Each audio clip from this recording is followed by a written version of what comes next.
Okay, a number of guys and gals have asked me to comment on this New York City truckers boycott.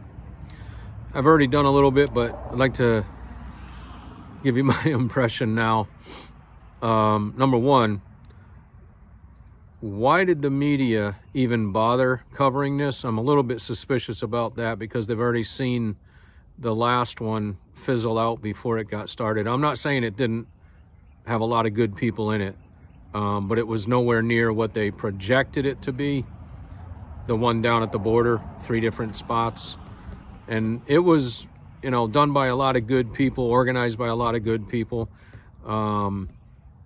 And now this one guy that did a short video sitting in his truck talking about how I guess his CB handle was Chicago somebody or other.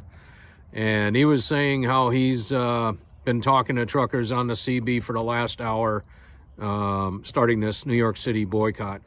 So, number one, back in the good old days, if you want to call them that, in the previous decades, when truckers pretty much ran CBs in just about every truck, 98% of all truckers had CBs. Today, it's almost the opposite way. I mean, you might see 10 to 12% running CBs. Most of the new drivers and steering wheel holders that are out there, they don't even know what a CB is.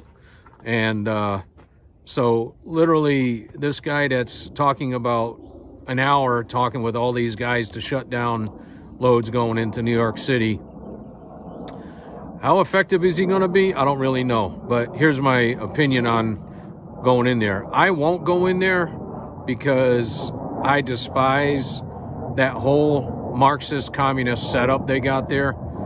And as you can see, my truck's behind me. I don't haul refrigerated anymore. It's been a long time since I've done that. I used to run into New York City into the boroughs quite a bit, and even up until a few years ago into Long Island, but I got paid well to do it. And I liked the guy that I was hauling for.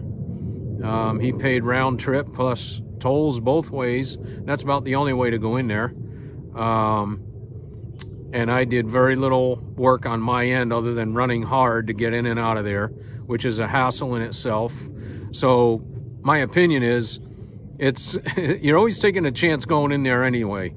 Accidents, people drive like crazy, lots of bad traffic, and if you break down, chances are you're going to get somebody that's going to try to rip you off, whether towing, repairs, or whatever. Now, there's a lot of good people in New York. I've been in there plenty of times to respect and love a lot of the people there.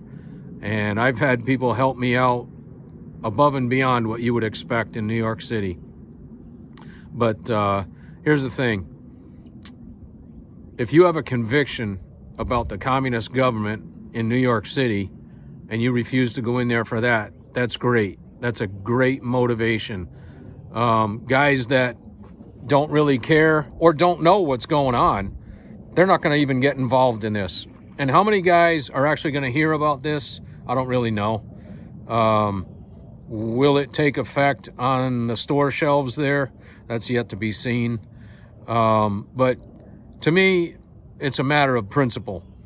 And just like the brokerage company TQL, I absolutely refuse to haul for them anymore. I used to haul for them a load every now and then I'd haul a load for them.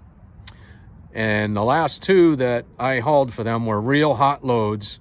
They screwed up on their end, and I ended up with detention because of lack of communication between them and their customer, or whatever the reason was, meaning there was a load wasn't ready. Nobody knew about it when I arrived in there on a Friday night for a Saturday morning pickup. Nobody knew anything about it. TQL guy finally says, well, why don't you just go home? I'm like, yeah, right. I came all the way down here to haul this. You think I'm just going to go home? I waited around, and I found somebody about an hour and a half later, finally said, yeah, we found the paperwork, but we're going to have to pull the product. I told TQL about it, and they said, yeah, just write your times down. not only did I help them band it and palletize it, then I had to tarp it, bring it to the next place to unload, and then they weren't ready for it because they were receiving machinery in. And this guy at TQL had the nerve to say, man, you're getting paid too much on this load. I can't pay you any detention. I said, hey, pal, this is my weekend. Don't tell me you can't pay me detention.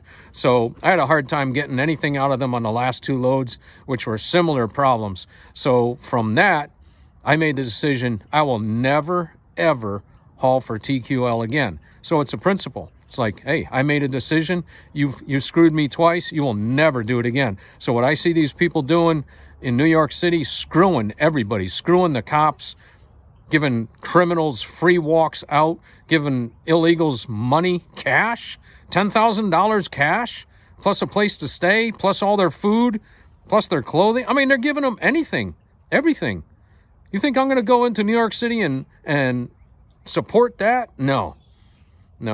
So that's my opinion on New York City. I see a little comment there. I'm doing all right.